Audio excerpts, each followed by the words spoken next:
Je m'appelle Asita Kanko. Donc, je suis née le 14 juillet 1980 à Godir, un petit village au Burkina Faso, d'un père instituteur et une maman au foyer. Et je suis partie après ma première année à l'université de Ouagadougou, donc je suis venue en Europe. Je suis d'abord allée en Hollande où j'ai vécu pendant 3 ans. Et puis en 2004, je suis donc arrivée en Belgique après mon mariage. Et ça fait 8 ans donc que je vis en Belgique.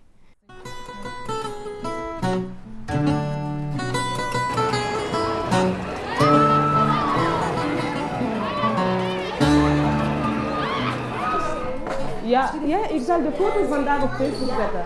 Ja. Ik zal je taggen en dan zie je dat op je wall. Alle mensen. Tot volgende week, hè? Ja? Voor de rest alles spieren. Waar? Ja. Tot volgende week, hè? Ja, dankjewel. Ja, Axel, je jas. Axel. Ah ja. Non, c'est lui, t'as bébé enfin.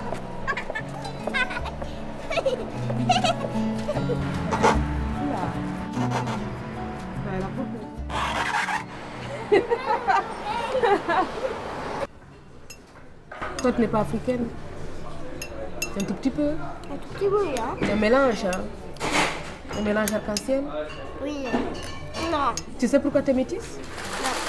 Tu sais pas? Non. Et tu as envie de savoir? Oui. Tu sais pourquoi Toulia n'est pas métisse? Non. Tu ne connais pas la réponse. Moi, j'avais dit à Toulia que tu savais. Ah oui, puisqu'elle vient pas du même pays. Non. Pourquoi alors? Elle n'est pas métisse parce que son papa est blanc et sa maman est blanche aussi. Et toi, pourquoi tu es métisse? Moi, je suis métisse parce que toi, t'es noir et mamie aussi, papy aussi, sauf papa, il est blanc. Oui.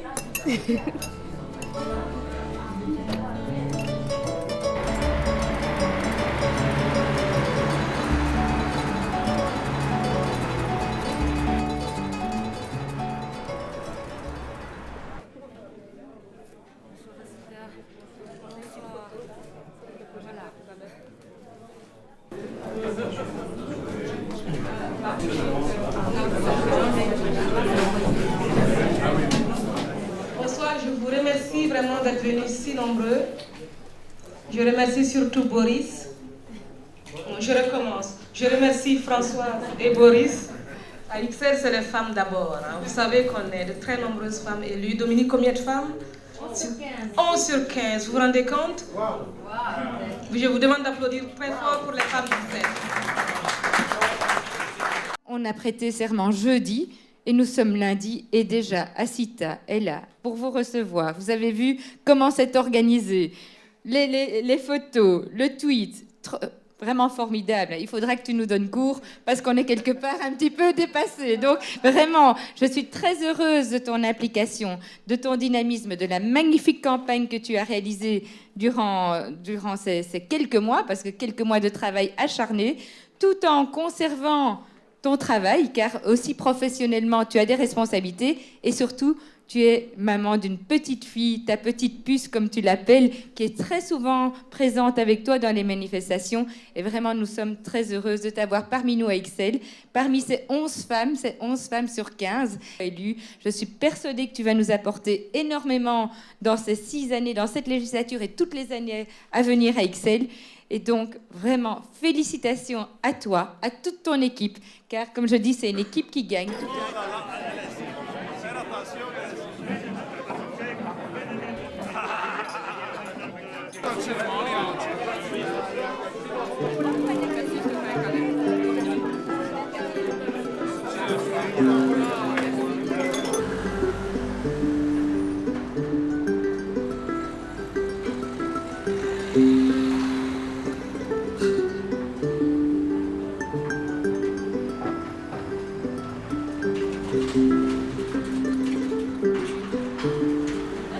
Non, je plaisante. Je suis quand même pas très chaud.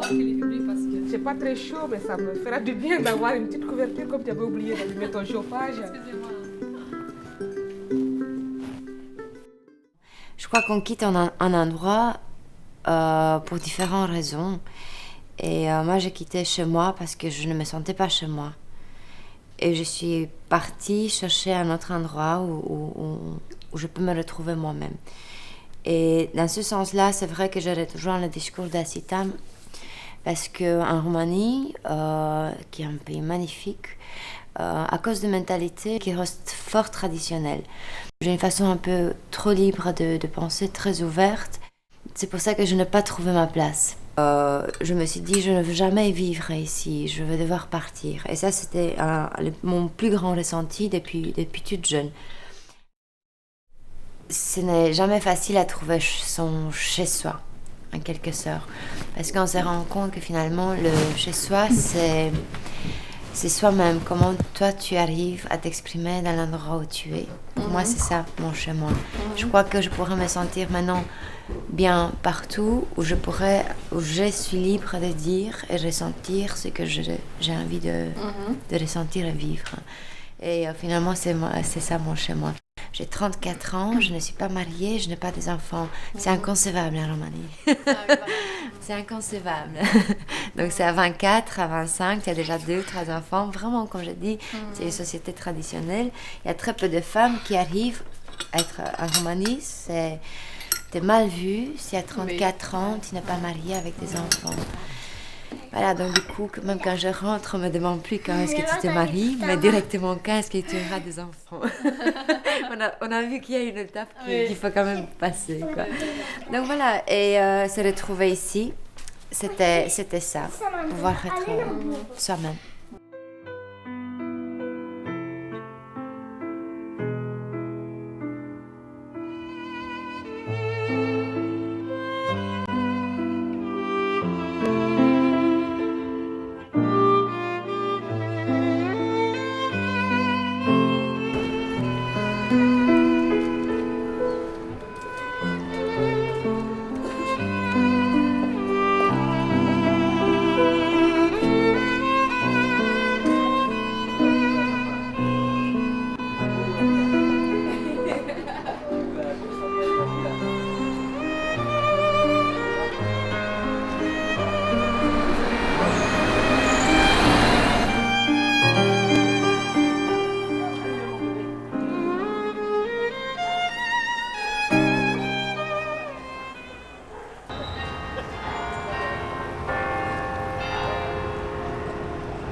L'intégration, elle est très variable, elle est toujours très difficile au début. Il y a toujours une réaction, sinon d'hostilité, de méfiance, d'un regard sur l'autre, qui est toujours très, très difficile. On l'a vécu à travers des vagues d'immigration successives. Mais on peut dire aujourd'hui que l'immigration européenne, finalement, et peut-être par la création de l'Union européenne, s'est assez bien intégrée, non seulement en Belgique, dans beaucoup d'autres pays. Et on voit que des populations vivent ensemble sans beaucoup de difficultés aujourd'hui. Peut-être parce que la culture est la même, peut-être parce que le projet européen est le même.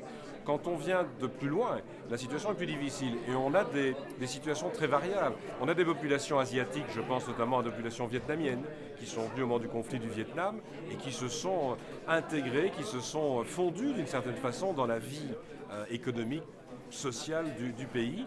On a eu des populations d'Afrique centrale en raison de nos anciennes relations coloniales avec l'Afrique centrale. Ce qui est plus problématique aujourd'hui, ce sont des cultures parfois qui s'affrontent. Et on pense notamment à des populations d'origine nord-africaine, mais qui ont une culture religieuse musulmane, avec parfois des conflits qui peuvent intervenir entre des cultures différentes. C'est là que parfois on se retrouve avec des situations plus difficiles en Belgique comme dans d'autres pays.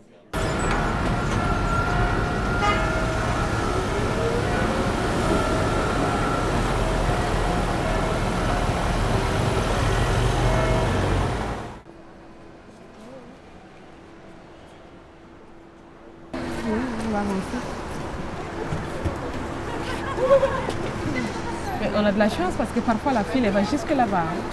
Tu attends, une fois on a attendu 1 heure ici pour avoir des frites.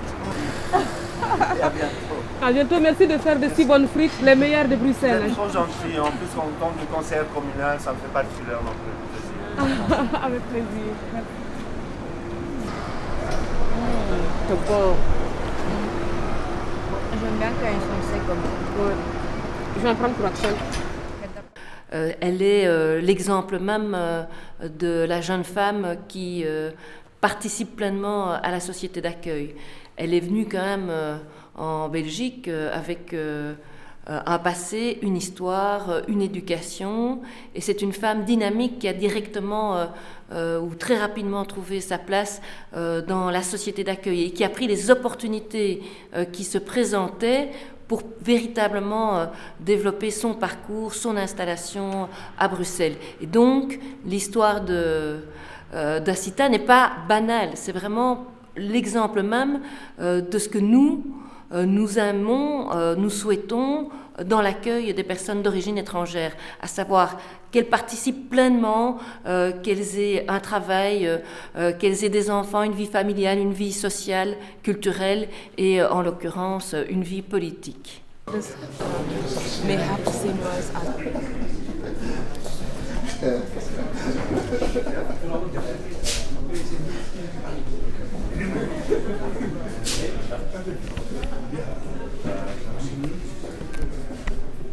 Burkina Faso is een land waar, je heeft waarschijnlijk over Thomas Sankara gehoord, die aan de macht was en de wereld wou veranderen en die vermoord werd in 1987. Toen was ik 7 jaar oud. En dat was de eerste keer voor mij om te beseffen dat we niet zomaar op aarde waren om te eten en om te slapen.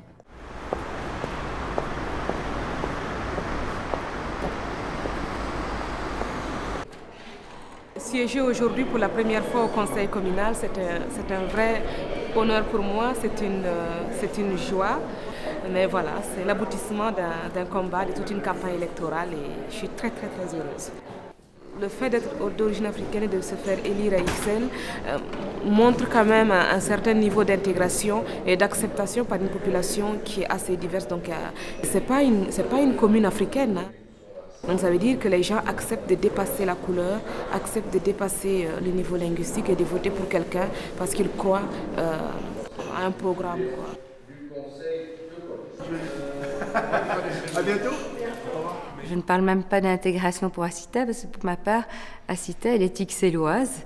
Et donc, quand on parle d'intégration, cohabitation, moi, je ne vois même pas ça comme ça. Pour moi, Asita, elle est ixelloise, elle habite l'Océ d'Ixelles. Elle est maman d'une petite fille adorable. Elle a un travail dans une banque, un poste à haute responsabilité. Et donc, quelque part, je ne considère même pas la différence parce que finalement, je trouve que dans son cas, quelque part, c'est un atout.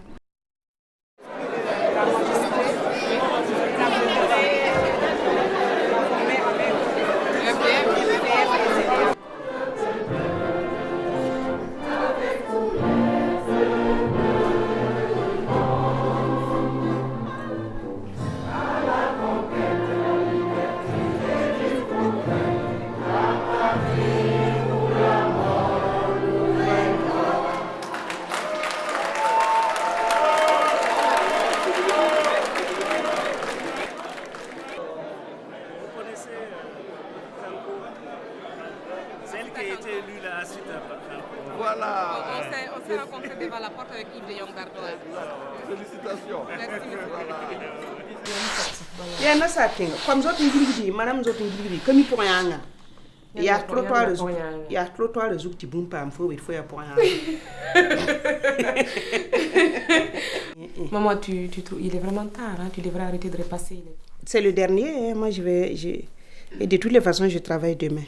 Donc moi je dois prendre mon train au plus tard à 7h30. Moi je vais aller dormir parce que demain j'ai un entretien d'évaluation. Allez, bonne nuit. Allez. Tu vas préparer le taux demain. Oh. Moi, je ne vais pas préparer le taux. Si ce n'est pas le samedi, je ne prépare pas du tout. Samedi après-midi, oui. Moi, je suis contre cette idée qui veut de l'assimilation, qu'un bon immigré, c'est celui qui ne mange plus du thau avec de la sauce de gombo. Je ne veux pas qu'on coupe cette partie de moi qui est là. Le fait que j'adhère aux valeurs qu'on défend ici et qu'on souhaite protéger ne veut pas dire que je ne suis plus moi. Je suis toujours moi avec toute mon histoire, avec tout mon héritage personnel. Et c'est ça que je trouve dans la démarche libérale où on veut préserver la singularité des gens.